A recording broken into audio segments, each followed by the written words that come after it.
Tatlong sangkot sa iligal na pagbebenta ng droga at isa nagbebenta ng iligal na baril, arestado sa Limay, Bataan.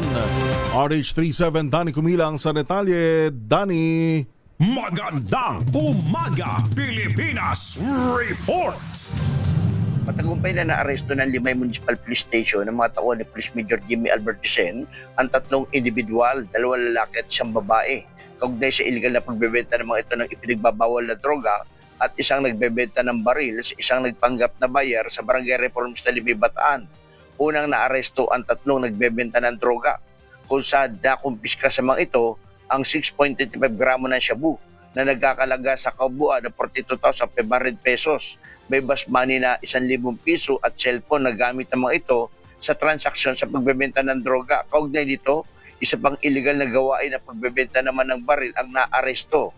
Nadakip naman ang suspect na mga taon ni Police Major Albertisen matapos tanggapin ang mark money at iabot ang baril na ibinebenta na walang kaukulang dokumento na isang 38 caliber revolver na may kasamang bala. Ang mga naaresto ay nakakulong na ngayon sa Limay Municipal Police Station Detention Facility at naharap sa kaukulang mga kaso. Danny Kumilang, RH37 DCRH. Una sa Pilipinas, una sa Pilipino. Thank you, Danny Kumilang.